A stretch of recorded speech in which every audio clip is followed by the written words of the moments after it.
સુરતમાં ઈદે મિલાદ અને ગણેશ વિસર્જનને લઈને સુરત શહેરનો કોટ વિસ્તાર પોલીસ છાવણીમાં ફેરવાઈ ગયો છે।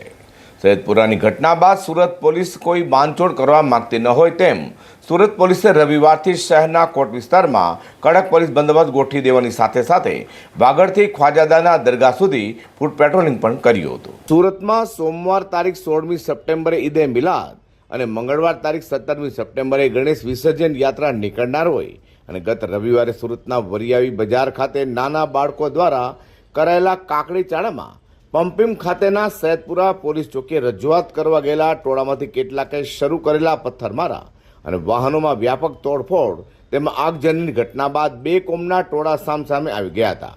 ત્યારબાદ શહેરમાં તહેવારો સમયે કોઈ અઘટિત ઘટના ન બને અને શાંતિપૂર્ણ માહોલમાં તહેવાર ઉજવાય તેને લઈને સુરત પોલીસે પોતાની રણનીતિ બદલી હોય તેમ લાગી રહ્યું છે।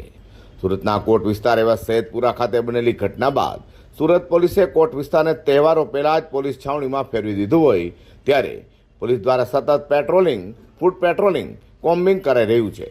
ઈદે મિલાદના તહેવારના ધ્યાને એક દિવસ પહેલાં જ એટલે કે આજે રવિવાર તારીખ 15મી સપ્ટેમ્બરના રોજ વાગડ 4 રસ્તાથી ખ્વાજાદાના દરગાહ સુધી સુરત પોલીસ દ્વારા ફૂટ પેટ્રોલિંગ કરાયું હતું, જેને લઈને લોકોમાં પણ અનેક ચર્ચાઓ જોવા મળી છે। આજે ઈદે મિલાદ બંદોબસ્તની રિહર્સલ પોલીસ દ્વારા કરવામાં આવશે।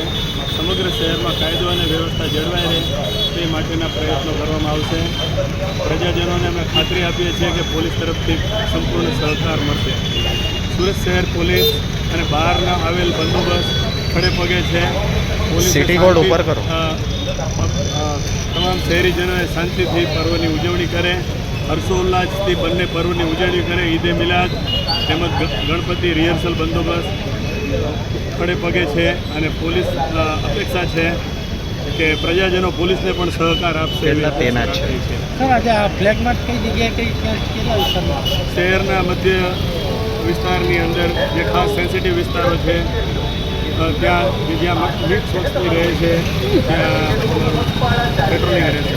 સુરત પોલીસ હાલ તો શહેરની શાંતિમાં પલટો ચાપવાનો પ્રયાસ કરનારા કોઈ પણ ચમરબંધીને છોડવા માંગતા નથી અને તેને લઈને જ પોલીસ દ્વારા કડક બંદોબસ્ત ગોઠવી દેવાની સાથે સતત ફૂટ પેટ્રોલિંગ અને કોમ્બિંગ કરાઈ રહ્યું છે, જેથી શહેરમાં શાંતિપૂર્ણ માહોલમાં તહેવારો સંપન્ન થાય અને શહેરના લોકોમાં ભાઈચારો કાયમ રહે।